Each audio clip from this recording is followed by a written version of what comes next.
Transcurrieron los años juveniles de El Dante en aquella deleitosa paz del cardenal latino, que gozó Florencia al ver acabadas las duras guerras de mediados del siglo XIII, y antes de las atroces revueltas que ensangrentaron su fin. En tal tregua de Dios, el amor a la vida renació con vigor primaveral. Y síntesis suprema de este amor fue la común devoción a la ciencia pura, en que cifraron su existencia aquellos hombres de que es el Alighieri la más noble representación en la memoria de los tiempos. ¿Qué ciencia era aquella que tan arrebatada adhesión suscitaba, y cuáles podían ser sus atractivos para un espíritu juvenil? Primeramente, una ciencia cristiana, la posesión de la eterna verdad revelada por Dios. Mas la ciencia cristiana, merced a la doctrina de los frailes de Santo Domingo, comprendía en una enciclopedia inmensa desde los conocimientos materiales más precisos, a la razón pura, a la extática contemplación de la verdad absoluta. Y no solo satisfacía la inteligencia, sino el corazón. No solo en la razón tenía sus cimientos, pero también en el amor. De otra parte, había algo en ciencia tal, que no podía por menos de refrigerar el ánimo de un toscano. El pensamiento latino de que estaba imbuida. En el transcurso de los siglos, el alma latina no se había desentendido de la influencia profunda de los poetas, filósofos y oradores de la antigüedad griega y romana. Tomás de Aquino, conquistando la antigua filosofía a la verdad evangélica, había cristianizado el peripatetismo y bautizado a Aristóteles. El Dante, afiliado desde muy joven a uno de los grupos intelectuales que ya anunciaban en Florencia las célebres academias futuras, comparte con los poetas, presididos por Guido Cavalcanti, el primero de sus amigos, el cultivo del dolce stil nuovo, importado de Bolonia, donde su inventor, Guido Guinizelli, había trazado las normas que espiritualizaban en un idealismo simbólico la poesía amatoria de los trovadores. Nacen entonces las canciones y sonetos de la vita nova y del convivio. Es por demás conocido, aun para quienes no han leído el poema de la juventud de Alighieri, el argumento de su inspiración. Casi al abrir los ojos a la vida aparécesele la gentilísima Beatriz, que ha de ser, desde aquel punto y hora, la noble dama de sus pensamientos. Cifra y compendio de toda perfección humana, en que se refleja la suprema, en el puro amor y alabanza de Beatriz halla el poeta su ventura, y con ella el alimento de su canto. Muere la amada, y el poeta la sigue al cielo con la mente, inmortalizándola en la divina alegoría de la comedia. Tema constante de la investigación erudita ha sido el determinar hasta qué punto la inspiración de El Dante tenía raíces en la realidad cotidiana. Se trata, en suma, de discernir el realismo y el simbolismo de la obra dantesca. No creemos que se vea asaltado de semejantes dudas el ingenuo lector, que, sin más prejuicio que el de bañar su espíritu en las purísimas ondas de la poesía de Alighieri, pretenda adivinar su sentido. Que así veremos en la vita nova la fiel narración del hecho humano y en el convivio la consolación filosófica que se resumen en la sublime música de la comedia divina. Dividido el partido güelfo en dos bandos, que presto fueran irreconciliables, de blancos y negros, defensores los primeros, entre los cuales se contaba el Alighieri, de los privilegios ciudadanos contra la excesiva injerencia del poder pontificio de Bonifacio VIII, viose aquel desterrado de su patria en 1302 y sujeto a vagar por las tierras itálicas hasta su muerte en Rávena, 19 años más tarde. Data la composición de este convivio, o banquete ideal, de los primeros de su destierro.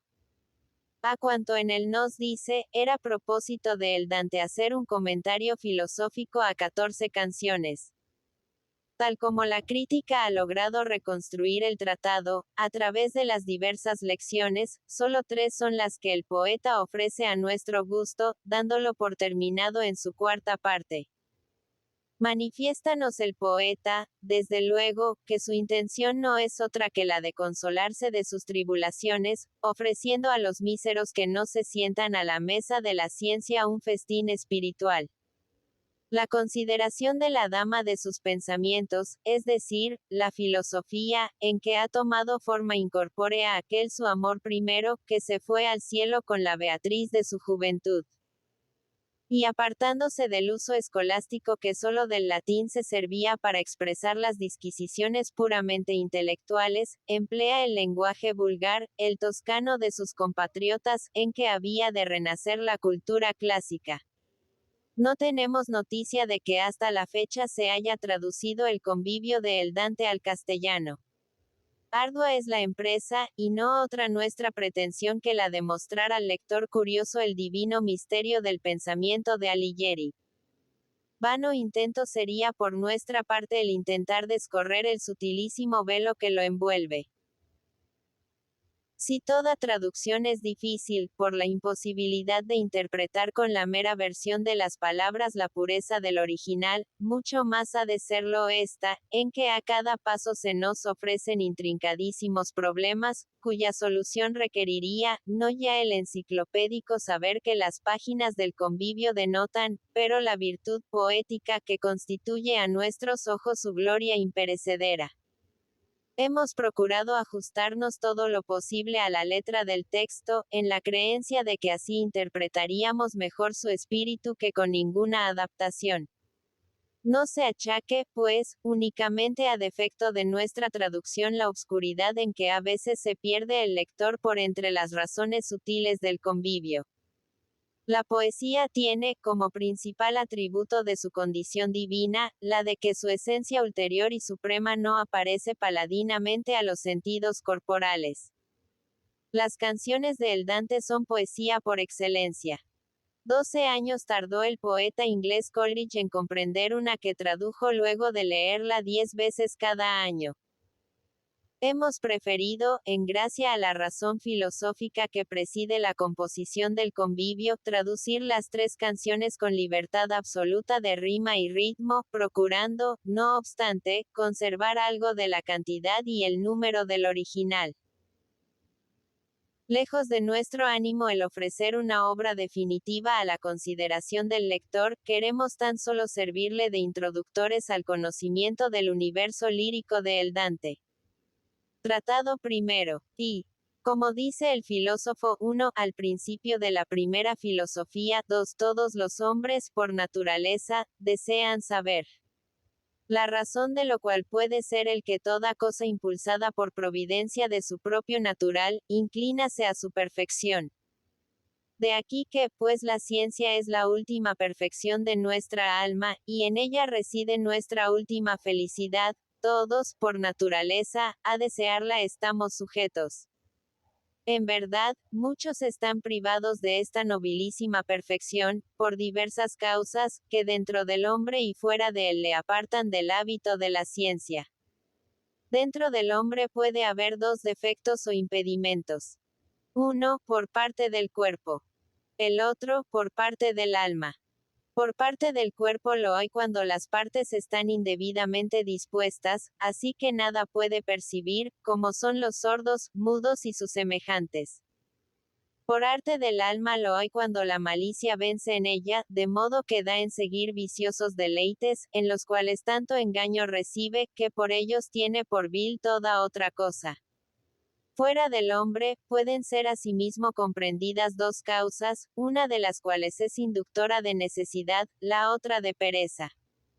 La primera son las atenciones familiares y civiles, que necesariamente sujetan al mayor número de los hombres, de modo que no pueden permanecer en ocio de especulación. La otra es el defecto del lugar donde la persona ha nacido y se ha criado, pues a veces estará, no solamente privada de todo estudio, sino lejos de gente estudiosa. Las 2 primeras de estas causas, esto es, la primera por la parte de dentro y la primera por la parte de fuera, no son vituperables, sino merecedoras de excusa y perdón. Las otras 2, y aun la una más que la otra, merecen ser reprobadas y abominadas. Manifiestamente, pues, puede ver quien bien considere que pocos son aquellos a quienes les es dado lograr el hábito por todos deseado, y casi innumerables los que, privados de este alimento, viven hambrientos siempre. Oh, bienaventurados aquellos pocos que se sientan a la mesa donde el pan de los ángeles 3 se come, y míseros aquellos que con las bestias tienen pasto común. Mas como el hombre es, por naturaleza, amigo del hombre, y todo amigo se duele de que le falte algo a quien él ama, los que en tan alta mesa se alimentan no dejan de tener misericordia de aquellos a quienes ven andar comiendo hierba y bellotas en un pasto animal. Y, pues la misericordia es madre de beneficio, siempre aquellos que saben, ofrecen liberalmente de sus buenas riquezas a los verdaderamente pobres, y son como fuente viva de cuya agua se refrigera la sed natural susodicha. Así yo, que no me siento a la mesa bienaventurada, pero huyendo del pasto del vulgo, a los pies de los que en ella se sientan recojo lo que dejan caer, y conozco la mísera vida de los que tras de mí he dejado por la dulzura que pruebo en lo que poco a poco recojo, movido de misericordia, no olvidándolo, he reservado para los míseros alguna cosa, que ya he mostrado varias veces a sus ojos, haciéndoles con ello más deseosos. Por lo cual, queriendo prepararlos, es mi intención hacer un general convivio de cuanto les he mostrado y del pan que es menester a tales manjares, sin el cual no podrían comerlos en este convivio. De ese pan adecuado al manjar que es mi intención que les sea suministrado. Y por eso no quiero que nadie se siente en el que tenga sus órganos mal dispuestos, tanto los dientes cuanto la lengua y el paladar, ni ningún asentador de vicios, porque su estómago está lleno de humores venenosos y contrarios, de suerte que no resistiría mi manjar. Más venga todo aquel que por descuido familiar o civil haya quedado con hambre humana, y siéntese a una mesa con los demás igualmente privados. Y pónganse a sus pies cuantos lo hayan estado por pereza, pues que no son dignos de asiento más elevado, y aquellos y estos tomen mi manjar con el pan, que yo se lo haré gustar y digerir. Los manjares de este convite serán ordenados de 14 maneras, es decir, en 14 canciones, tanto de amor como de virtudes materiales, los cuales sin este pan tenían sombra de alguna oscuridad, de modo que a muchos les era más manifiesta su belleza que su bondad. Pero este pan, es decir, la presente exposición, será la luz que haga visible todo color de su sentido. Y si en la obra presente, que se llama convivio, y quiero que tal sea, se habla más virilmente que en la vida nueva, no es mi intención, sin embargo, derogar aquella en parte alguna, sino antes bien beneficiaría con esta, mostrando cuán de razón es que sea aquella férvida y apasionada y esta templada y viril. Pues conviene decir y hacer en una edad de diferente manera que en otra. Que ciertas costumbres son idóneas y laudables en una edad e inconvenientes y reprobables en otra, tal como más abajo, en el cuarto tratado de este libro, se mostrará por vía de razón. Hablé en aquella 4, a la entrada de mi juventud, y en esta ya la juventud pasada. Y como quiera que mi verdadera intención era otra que la que muestran por fuera las canciones susodichas, en mi intención mostrar aquellas por explicación alegórica, después de expuesta la historia literal. De modo que una y otra razón darán sabor a los que están invitados a esta cena. A todos los cuales ruego que si el convite no fuese tan espléndido como conviene a su fama, imputen todo defecto, no a mi voluntad, sino a mis facultades. Porque mi deseo es que mi liberalidad se cumpla. Y, al principio de todo banquete bien dispuesto suelen los sirvientes tomar el pan preparado y purgarlo de toda mácula. Como yo, en el presente escrito. Ocupo el lugar de aquellos, de 2 máculas intento limpiar primeramente esta exposición, que hace las veces del pan en mi convite. Es la una, que no parece lícito que nadie hable de sí mismo. La otra es que no parece razonable hablar argumentando demasiado a fondo. De esta forma el cuchillo de mi juicio purga lo lícito e irracional. No permiten los retóricos que nadie hable de sí mismo sin necesidad. Y de esto se aparta el hombre, porque no se puede hablar de nadie sin que el que habla no alabe o vitupere a aquellos de quienes habla. Razones estas ambas que hablan por sí en boca de cada cual. Así, para disipar una duda que surge en este punto, digo que peor está vituperar que alabar, pues que no se han de hacer ni una ni otra cosa. La razón de lo cual es que toda cosa vituperable por sí misma es más fea que la que lo es por accidente. Despreciarse a sí propio es vituperable per se, porque el hombre debe contar al amigo su defecto secretamente, y nadie es más amigo del hombre que él mismo. De aquí que en la cámara de sus pensamientos, y no públicamente, debía reprenderse y llorar sus defectos. Con todo, por no poder y no saber conducirse bien, no es vituperado el hombre las más de las veces. Mas por no quererlo es siempre, porque por nuestro querer y no querer se juzgan la malicia y la bondad. Y por eso quien a sí mismo se vitupera, demuestra que conoce su defecto y demuestra que no es bueno.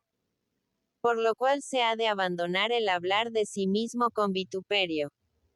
Se ha de huir de alabarse a sí mismo, como mal por accidente, en cuanto no se puede alabar sin que tal alabanza no sea más bien vituperio. Es alabanza en la apariencia de las palabras y vituperio en su entraña.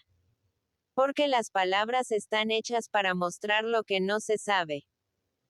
De aquí que quien a sí mismo se alaba, demuestra que no cree ser tenido por bueno, pues que no le ocurre tal sin conciencia maliciada, la cual descubre alabándose a sí mismo y descubriéndola se vitupera.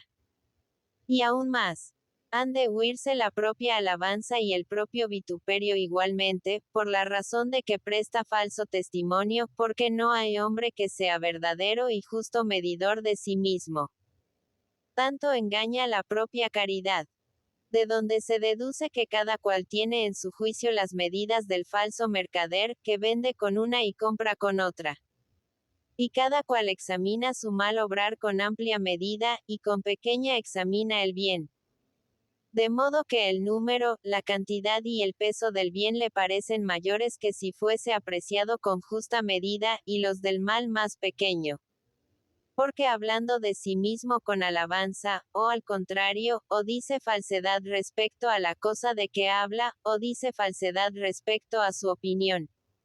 Que lo uno y lo otro son falsedad.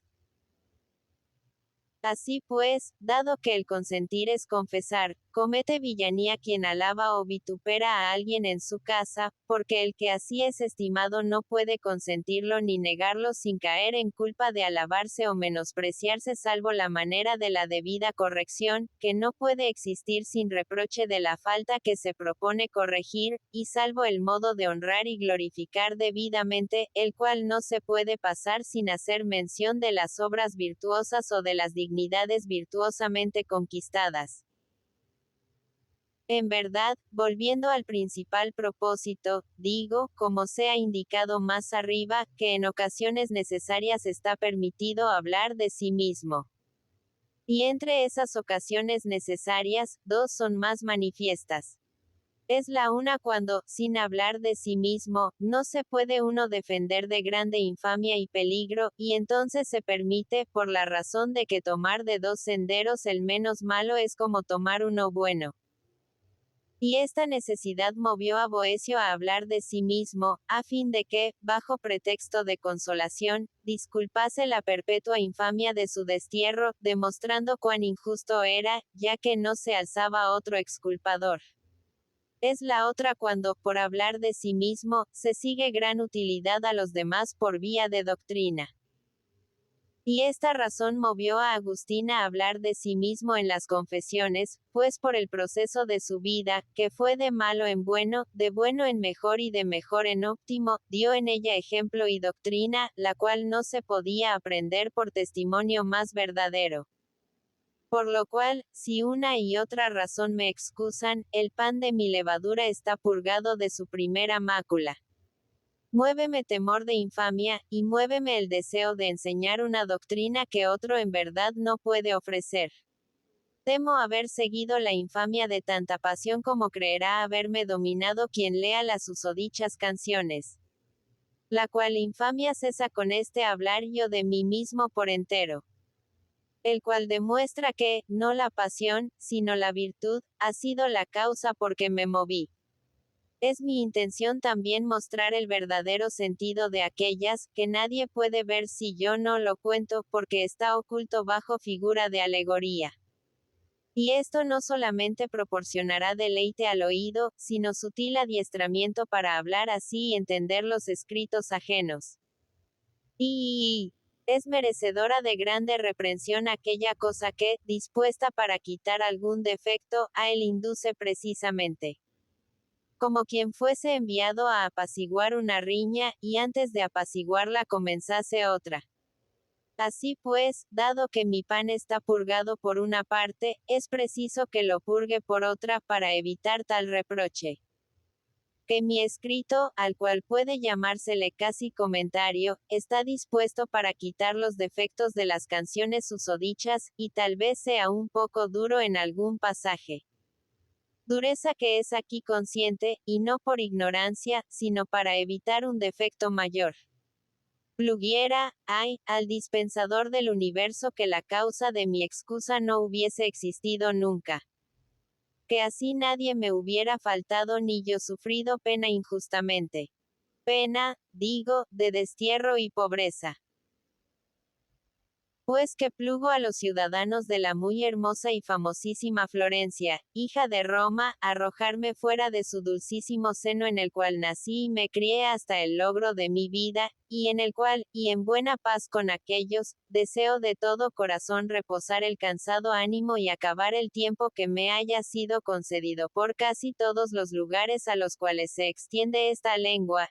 He andado mendigando, mostrando contra mi voluntad la llaga de la suerte, que suele ser imputada al llagado injustamente muchas veces.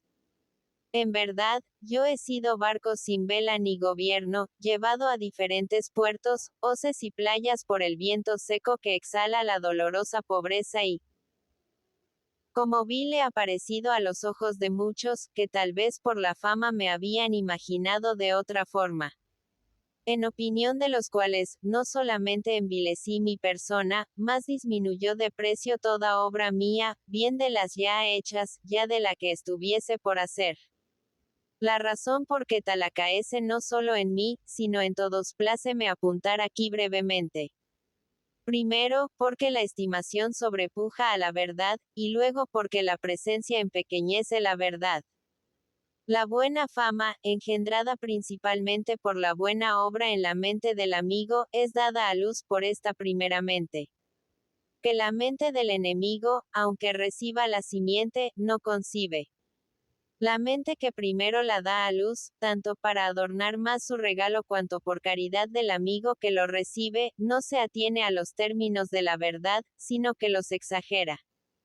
Y cuando los exagera para adornar lo que dice, habla contra conciencia. Cuando es engaño de caridad lo que los exagera, no habla contra ella. La segunda mente que esto recibe, no solamente se conforma con la exageración de la primera, sino que en su referencia, efecto de aquella, procura adornarla, y haciéndolo así engañada por su propia caridad, la exagera aún más de lo que a ella le llega, y con igual concordia y discordia de conciencia que la primera. Esto hacen la tercera receptora y la cuarta, dilatándose hasta el infinito. Y así, volviendo las causas susodichas en las contrarias, puede verse como la causa de la infamia se agranda del mismo modo. Por lo cual dice Virgilio en el cuarto libro de la Eneida, que la fama vive de su movimiento, y andando, aumenta. Claramente, pues, puede ver quien quiera que la imagen engendrada tan solo por la fama, siempre es mayor que la cosa imaginada en su verdadero ser. IV. Mostrada ya la razón de por qué la fama dilata el bien y el mal más de su verdadera cantidad, resta mostrar en este capítulo las razones que hacen ver por qué la presencia los restringe por el contrario. Y una vez mostradas, vendremos luego al propósito principal, es decir, a la excusa susodicha. Digo, pues, que por tres causas la presencia hace a la persona de menos valor del que tiene. Una de las cuales es la puericia, no digo de edad, sino de ánimo. La segunda es la envidia. Y estas están en el que juzga. La tercera es la humana impureza, y esta está en el que es juzgado. La primera puede razonarse brevemente de este modo. La mayor parte de los hombres viven guiados de los sentidos y no conforme a razón, a guisa de párvulos. Y estos tales no conocen las cosas sino simplemente por fuera. Y no ven su bondad, a cual está ordenada a determinado fin, porque tienen cerrados los ojos de la razón, los cuales sí la ven. De aquí que luego ven cuanto pueden y juzgan según lo que han visto. Y como se forma una opinión de oídas, acerca de la fama de los otros, y la presencia está en desacuerdo con el juicio imperfecto que, no conforme a razón sino conforme al sentido juzga solamente, casi reputan mentira lo que primero han oído, y desprecian a la persona apreciada primero. De aquí que, según estos que son como casi todos, la presencia restringe una y otra cualidad. Estos tales, tan pronto están deseosos como hartos.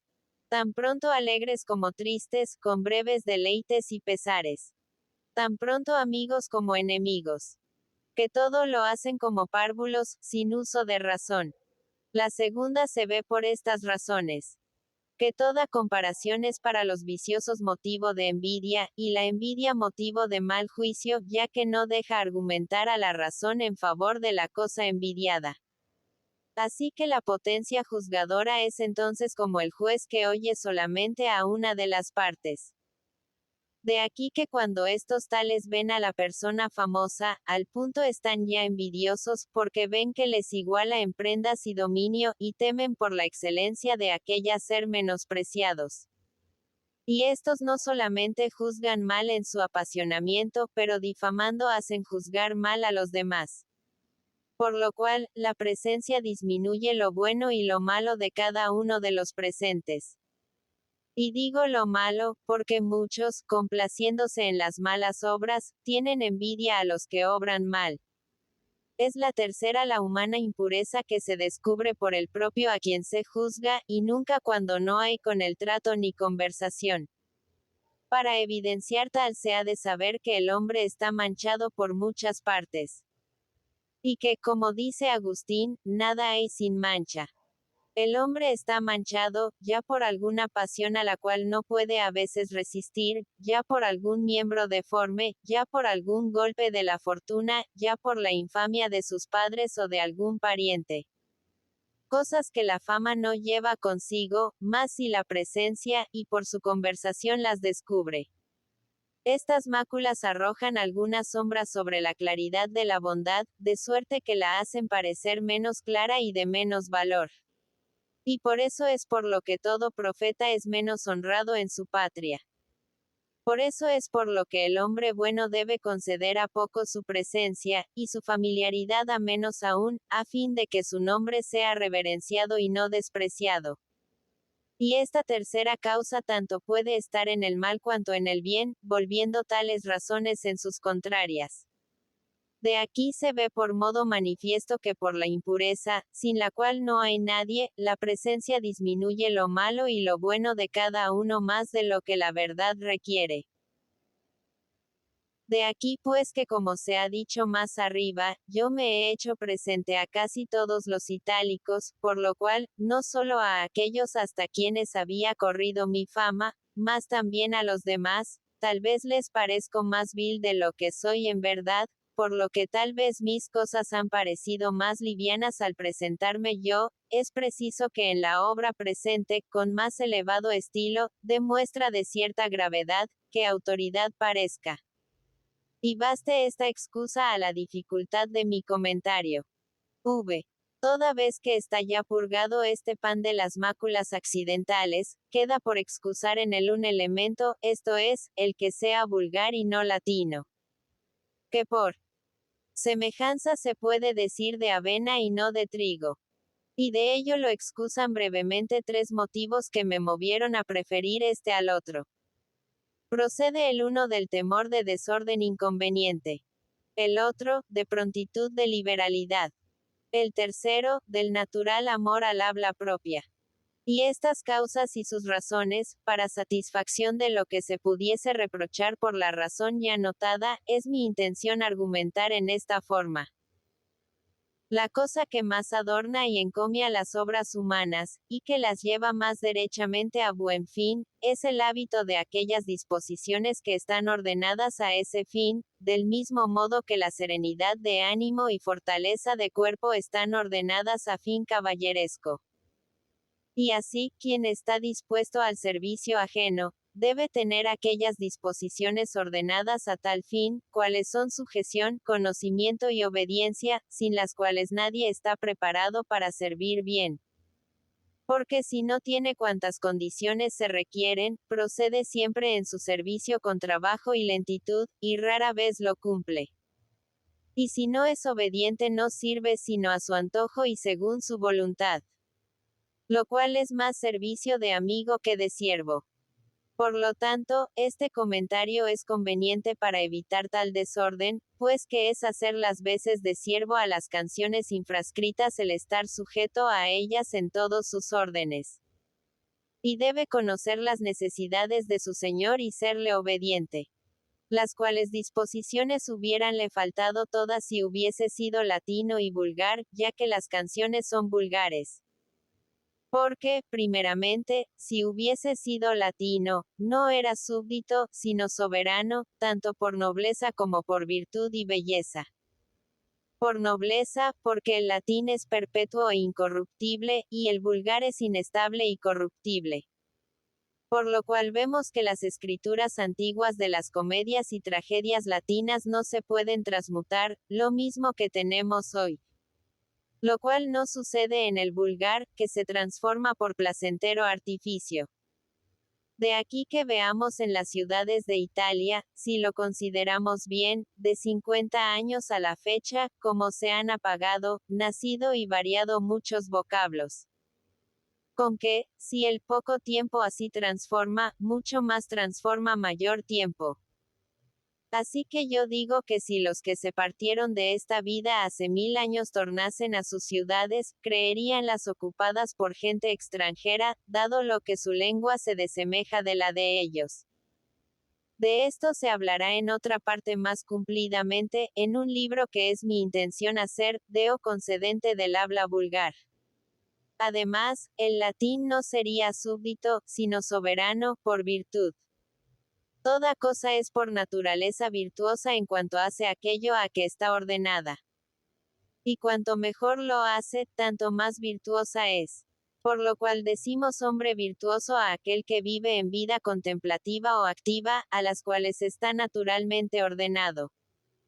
Decimos a un caballo virtuoso, porque corre mucho y fuerte, cosa a la cual está ordenado. Decimos virtuosa a una espada que corta bien las cosas duras, a lo cual está ordenada. Así, el lenguaje que está ordenado para expresar el pensamiento humano es virtuoso cuando tal hace, y aquel que lo hace mejor, más virtuoso es. De aquí que, pues el latín expresa muchas cosas concebidas en la mente, que no puede hacer el vulgar como saben los que poseen uno y otro lenguaje es más su virtud que la del vulgar. Además, no sería súbdito, sino soberano, por belleza.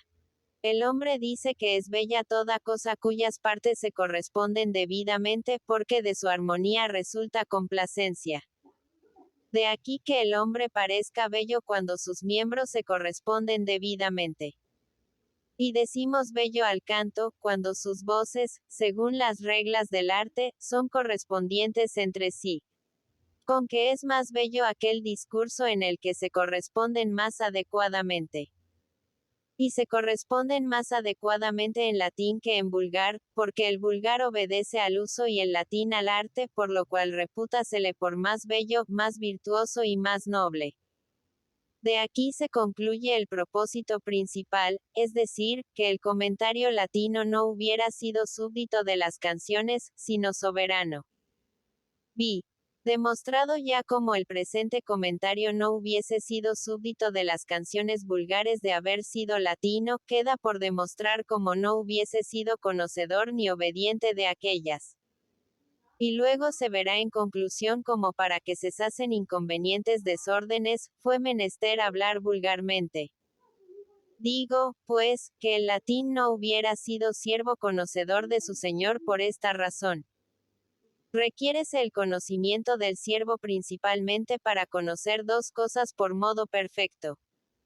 Es la una el natural del señor, ya que hay señores de tan asnal naturaleza que mandan lo contrario de lo que quieren. Y otros que sin decir nada quieren ser servidos y comprendidos. Y otros que no quieren que el siervo se mueva para hacer sus menesteres, si no se lo mandan. No es mi intención mostrar ahora la razón de estas variaciones porque multiplicaría harto la digresión, sino en tanto hablo en general, que estos tales son como bestias a los cuales hace poco provecho la razón. De aquí que si el siervo no conoce el natural de su señor, es manifiesto que no le puede servir perfectamente. La otra cosa es que conviénele al siervo conocer a los amigos de su señor, que de otro modo no los podría honrar ni servir y así no serviría perfectamente a su señor, como quiera que son los amigos como parte de un todo, porque su todo es un querer y un no querer. Y aún más, el comentario latino no habría tenido el mismo conocimiento de estas cosas que el vulgar. Que el latín no conoce al vulgar y sus amigos, se prueba de esta suerte. El que conoce una cosa en general no la conoce perfectamente. Así como quien ve de lejos un animal no lo conoce perfectamente, porque no sabe si es perro, lobo o carnero. El latín conoce al vulgar en general, pero no en particular. Que si lo conociese en particular, conocería a todos los vulgares, porque no hay razón de que conozca uno más que otro. Y así todo hombre que tuviese el hábito del latín, tendría el hábito de conocer todos los vulgares. Mas no es así. Que un habituado al latín no distingue, si es de Italia, el vulgar alemán, el vulgar itálico o el provenzal. Por donde se manifiesta que el latín no conoce el vulgar. Y aún más, no conoce a sus amigos. Porque es imposible conocer a los amigos no conociendo al principal. De aquí que si el latín no conoce el vulgar, como se ha probado más arriba, le es imposible conocer a sus amigos. Y el latín no tiene conversación en lengua alguna con tantos como tiene el vulgar de aquella de quien todos son amigos, y, por consiguiente, no puede conocer a los amigos del vulgar. Y no hay contradicción al decir que el latín conversa también con algunos amigos del vulgar. Porque, sin embargo, no es familiar de todos, y así no conoce a los amigos perfectamente. Porque se requiere conocimiento perfecto y no defectivo. VII. Probado que el comentario latino no hubiera sido siervo conocedor, diré como no hubiera sido obediente. Obediente es aquel que tiene la buena disposición que se llama obediencia. La verdadera obediencia ha menester tres cosas, sin las cuales no puede existir. Ser dulce, y no amarga. Bien mandada por entero, y no espontánea, y con medida, y no desmesurada. Las cuales tres cosas érale imposible tener al comentario latino. Y por eso era imposible que fuese obediente. Que al latino le hubiese sido imposible ser obediente, se manifiesta por esta razón. Toda cosa que de orden perverso procede, es laboriosa, y, por consiguiente, amarga, y no dulce. Así como dormir por el día y velar por la noche, y andar hacia atrás y no hacia adelante. Mandar el súbdito al soberano procede de orden perverso. Que el orden derecho es que el soberano mande al súbdito. Así que es amargo y no dulce. Mas como es imposible obedecer dulcemente al amargo mandato, es imposible que cuando el súbdito manda sea dulce la obediencia del soberano. Por lo tanto, si el latín es soberano del vulgar, como más arriba se ha demostrado con varias razones, y las canciones, que hacen las veces de comandantes, son vulgares, es imposible que su razón sea dulce. Además, la obediencia es bien mandada por entero, y de ningún modo espontánea, cuando aquello que por obediencia hace no lo hubiera hecho sin mandato, por propia voluntad, ni en todo ni en parte. Y así, si a mí me fuese mandado llevar puestos 2 tabardos, y sin que me lo mandaran me pusiera uno, digo que mi obediencia no es enteramente bien mandada, sino espontánea en parte. Tal hubiera sido la del comentario latino. Y, por consiguiente, no hubiera sido obediencia enteramente bien mandada. Que tal hubiera sido, dedúcese de que el latino, sin el mandato de su señor, hubiera explicado muchas partes de su sentido y explica quien bien considera los escritos latinos, lo cual hace el vulgar en parte alguna. Hay además obediencia con mesura, y no desmesurada, cuando va al término del mandato, y no más allá. Así como la naturaleza particular, obedece a la universal cuando hácele al hombre 32 dientes, y no más ni menos, y cuando le hace 5 dedos en la mano, y no más ni menos. Y el hombre es obediente a la justicia cuando manda al pecador. Y esto tampoco lo hubiera hecho el latino. Mas hubiera faltado, no solo por defecto o solo por exceso, sino por ambos. Y así, su obediencia no hubiese sido mesurada, sino desmesurada, y, por consiguiente, no hubiera sido obediente. Que no hubiese sido el latino cumplidor del mandato de su señor, y que se hubiera excedido, puede demostrarse brevemente. Este señor, es decir, estas canciones a las cuales este comentario está ordenado como siervo, mandan y quieren ser explicadas a todos aquellos a los cuales puede llegar su intelecto para que cuando hablen sean entendidas. Y nadie duda que si mandasen con la voz, no sería este su mandato. Y el latino no las habría expuesto sino a los letrados. Que los demás no las hubieran entendido así. De aquí que, pues son muchos más los no letrados que quieren entender aquellas que los letrados, se sigue que no tendría eficacia su mandato como el vulgar, entendido de letrados y no letrados. A más de que el latino las hubiera expuesto a gente de otra lengua, como alemanes, ingleses y otros, y aquí hubiérase excedido ya de su mandato. Porque contra su voluntad, hablando ampliamente, sería argumentado su sentido allí donde no pudieran llegar con su belleza. Mas sepan todos que ninguna cosa armonizada por mosaico enlace se puede traducir de su habla a otra, sin romper toda su dulzura y armonía.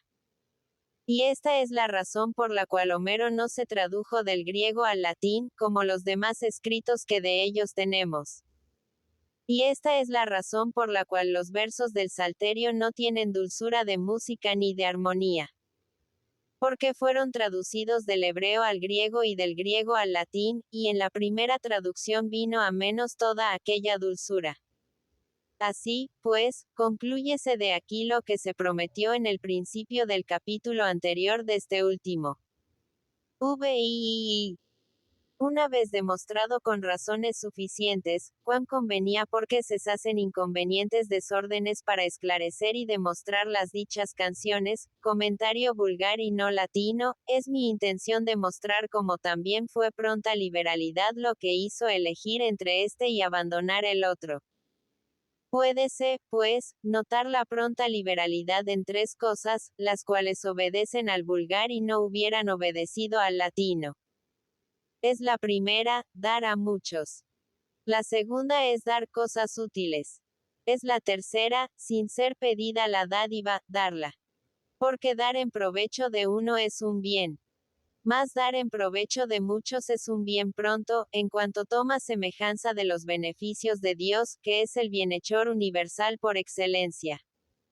Y, además, es imposible dar a muchos sin dar a uno, puesto que uno va incluido entre muchos.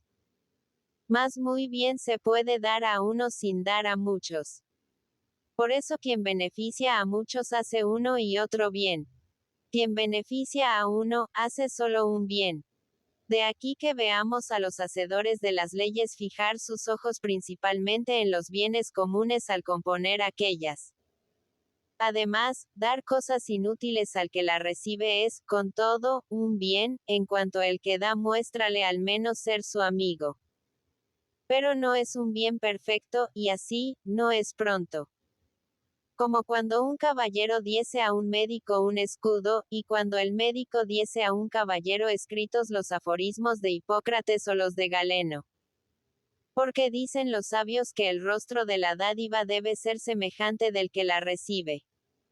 Es decir, que le convenga y le sea útil. Por eso se llama liberalidad pronta del que así discierne al dar. Más dado que los razonamientos morales suelen dar deseo de ver su origen, es mi intención mostrar brevemente en este capítulo 4 razones, por las cuales, necesariamente para que haya pronta liberalidad en la dádiva, ha de ser útil para quien la reciba. Primeramente, porque la virtud debe ser alegre y no triste en ninguna de sus obras. De aquí que si la dádiva no es alegre, ya en el dar, ya en el recibir, no hay en ella virtud perfecta ni pronta. Esta alegría no puede dar sino utilidad, que queda en el dador con dar y va al que la recibe por recibir. El dador, pues, debe proveer de suerte que quede de su parte la utilidad de la honestidad que está sobre toda otra utilidad. Y hacer de suerte que vaya al que la recibe la utilidad del uso de la cosa donada. Y así uno y otro estarán contentos, y, por consiguiente, habrá más pronta liberalidad. Segundo, porque la virtud debe llevar las cosas cada vez a mejor.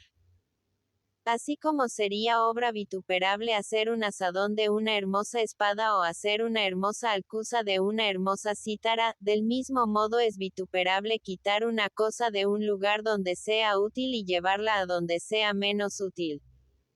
De aquí que para que sea laudable el mudar las cosas, conviene siempre que sea a mejor, por lo que debe ser sobremanera laudable. Y esto no puede hacerlo la dádiva, si al transmutarse no se hace más cara. Ni puede hacerse más cara, si no le es más útil su uso al que la recibe que al que la da. Por lo cual se infiere que la dádiva ha de ser útil para quien la reciba, a fin de que haya en ella pronta liberalidad.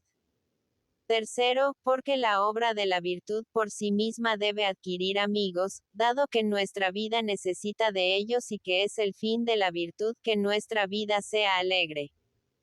De aquí que para que la dádiva haga amigo al que la recibe, ha de ser útil, puesto que la utilidad sella la memoria con la imagen de la dádiva, la cual es alimento de la amistad, tanto más fuerte cuanto mejor es. De aquí que suele decir Martín: no se apartará de mi mente el regalo que me hizo Juan. Por lo cual, para que en la dádiva esté su virtud, que es la liberalidad, y que ésta sea pronta, ha de serle útil a quien la reciba. Últimamente, porque la virtud debe obrar libremente y no por la fuerza. Hay acto libre cuando una persona va con su gusto a cualquier parte, la cual muestra con dirigir la vista hacia ella. Hay acto forzado, cuando va a disgusto, lo cual muestra con no mirar a dónde va. Así, pues, mira la dádiva hacia esa parte cuando considera la necesidad del que la recibe. Y como no puedo considerarla si no es útil, es menester, para que la virtud proceda con acto libre, que esté libre la dádiva en el lugar a donde va con el que la recibe, y, por consiguiente, ha de haber en la dádiva utilidad para el que la recibe, a fin de que haya allí pronta liberalidad. La tercera cosa en que puede notarse la pronta liberalidad, es en dar sin petición. Porque lo pedido es por una parte no virtud, sino mercadería. Porque el que recibe compra todo aquello que el dador no vende. Por lo cual dice Séneca que nada se compra tan caro como aquello en que se gastan ruegos. De aquí que para que en la dádiva haya pronta liberalidad, y que se pueda notar en ella, es menester que esté limpia de toda mercadería. Y así, la dádiva no ha de ser pedida. En cuanto a por qué es tan caro lo que se pide, no es mi intención hablar de ello aquí, ya que suficientemente se explicará en el último tratado de este libro. X. De las tres condiciones susodichas, que han de concurrir a fin de que haya pronta liberalidad en el beneficio, estaba apartado el comentario latino, y el vulgar está de acuerdo con ellas, como se ve manifiestamente de este modo. El latino no hubiera servido para muchos. Porque si traemos a la memoria lo que más arriba se ha dicho, los letrados extraños a la lengua itálica no hubieran podido obtener este servicio. Y los de esta lengua, si consideramos bien quiénes son, encontraremos que de 1000, uno hubiera sido razonablemente servido, porque no lo habrían recibido.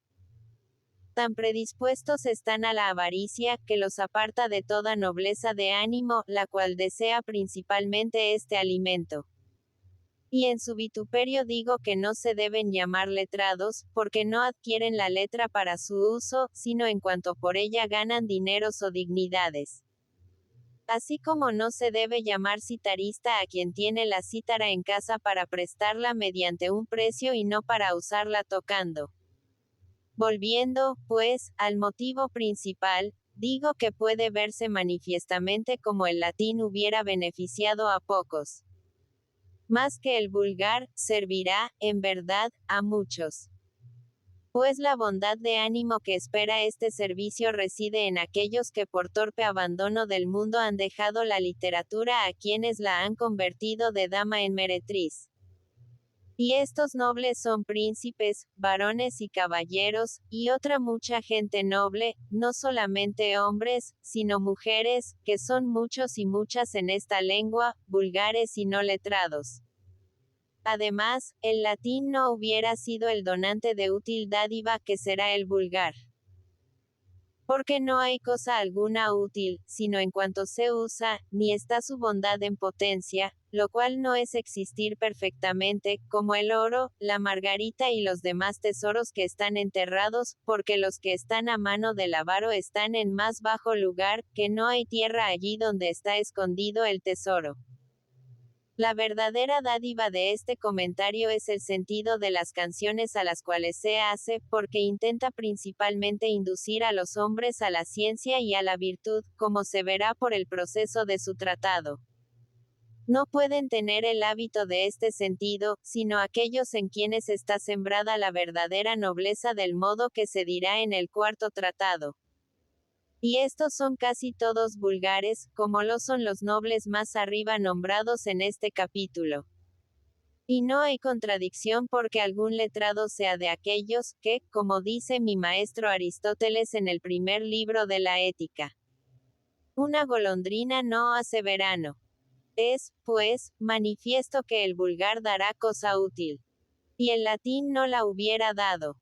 Aún más, dará el vulgar dádiva no pedida, que no hubiera dado el latín, porque se dará a sí propio por comentario, que nunca fue pedido por nadie, y esto no puede decirse del latín, que ha sido ya pedido por comentario y por glosas a muchos escritos, como en sus principios puede verse claramente en muchos. Y así manifiesto es que pronta liberalidad me inclinó al vulgar antes que al latín. X. Grande tiene que ser la excusa, cuando en convivio tan noble, por sus manjares y tan honroso por sus convidados, se sirve pan de avena y no de trigo. Y tiene que ser una razón evidente la que le haga apartarse al hombre de aquello que por tanto tiempo han conservado los demás, como es el comentar en latín. Y así, la razón ha de ser manifiesta, pues es incierto el fin de las cosas nuevas, ya que nunca se ha tenido experiencia de ellas. De aquí que las cosas, usadas y conversadas, son comparadas en el proceso y en el fin. Por eso se movió la razón a ordenar que el hombre tuviese diligente cuidado al entrar en el nuevo camino, diciendo: que al estatuir las cosas nuevas, debe ser una razón evidente la que haga apartarse de lo que se ha usado por mucho tiempo. No se maraville nadie, pues, si es larga la digresión de mi excusa. Antes bien, aguante como necesaria su extensión pacientemente. Prosiguiendo lo cual digo que pues que está manifiesto como para que cesasen inconvenientes desórdenes, y por prontitud de liberalidad me incliné al comentario vulgar y dejé el latino quiere el orden de la excusa completa que demuestre yo cómo me movió a ello el natural amor del habla propia. Que es la tercera y última razón que a ello me movió. Digo que el natural amor mueve principalmente al amador a tres cosas. Es la una, magnificar al amado. La otra, ser celoso de él. La tercera, defenderlo, como puede verse que continuamente sucede. Y estas tres cosas me hicieron adoptarlo, es decir, a nuestro vulgar, al cual natural y accidentalmente amo y he amado. Movióme a ello primeramente el magnificarlo. Y que con ello lo magnífico puede verse por esta razón. Dado que por muchas condiciones de grandeza se pueden magnificar las cosas, es decir, hacerlas grandes, nada engrandece tanto como la grandeza de la propia bondad, la cual es madre y conservadora de las demás grandezas.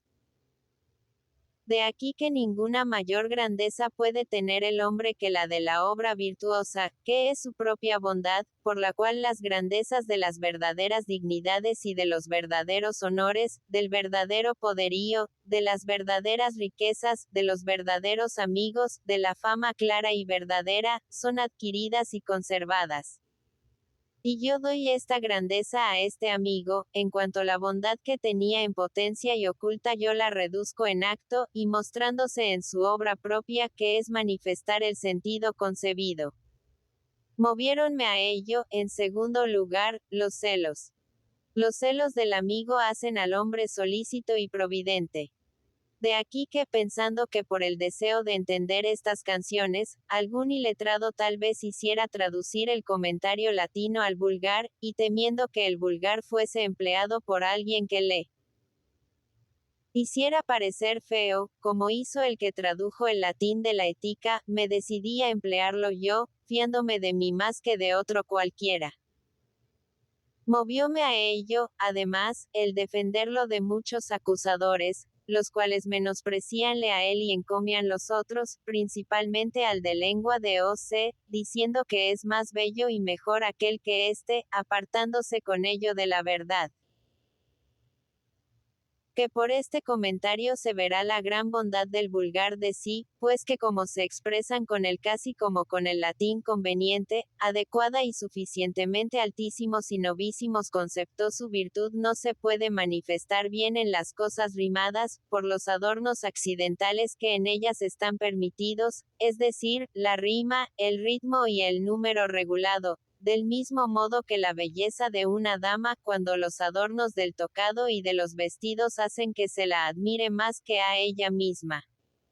De aquí que quien quiera juzgar bien a una dama la mire solo cuando su natural belleza está sin compañía de ningún adorno accidental. Así como estará este comentario, en el cual se verá la ligereza de sus sílabas, la propiedad de sus condiciones y las suaves oraciones que de él se hacen, las cuales, quien bien considere, verá estar llenas de dulcísima y amabilísima belleza. Mas ya que es sobremanera virtuoso mostrar en la intención el defecto y la malicia del acusador, diré, para confusión de los que acusan al habla itálica, qué es lo que a hacer tal les mueve. Y de ello haré ahora capítulo especial, porque más se denote su infamia. Sí, para perpetua infamia y demérito de los hombres malvados de Italia, que encomia el vulgar ajeno y el propio desprecian, digo que su actitud proviene de 5 abominables causas. La primera es ceguedad de discreción. La segunda, excusa maliciosa. La tercera, ansia de vanagloria. La cuarta, argumento de envidia. La quinta y última, vileza de ánimo, es decir, pusilanimidad. Y cada una de estas maldades tiene tan gran secuela, que pocos son los que están libres de ellas. De la primera se puede argumentar así. De igual manera que la parte sensitiva del alma tiene sus ojos, con los cuales aprende la diferencia de las cosas, en cuanto están por fuera coloreadas, así la parte racional tiene su vista, con la cual aprende la diferencia de las cosas, en cuanto están ordenadas a un fin. Y esta es la discreción. Y así como el que está ciego de los ojos sensibles anda siempre discerniendo el mal y el bien según los demás, así el que está ciego de la luz de la discreción anda siempre en su juicio según la opinión, derecho o torcido. De aquí que si el que guía es ciego, como ahora, es fatal que tanto él como el ciego que en él se apoya vayan a mal fin. Por eso está escrito que el ciego servirá de guía al ciego, y ambos caerán en la fosa. Esta opinión ha estado mucho tiempo contra nuestro vulgar, por las razones que más abajo se dirán. Según ello, los ciegos arriba mencionados, que son casi infinitos, con la mano en el hombro de estos falsarios, han caído en la fosa de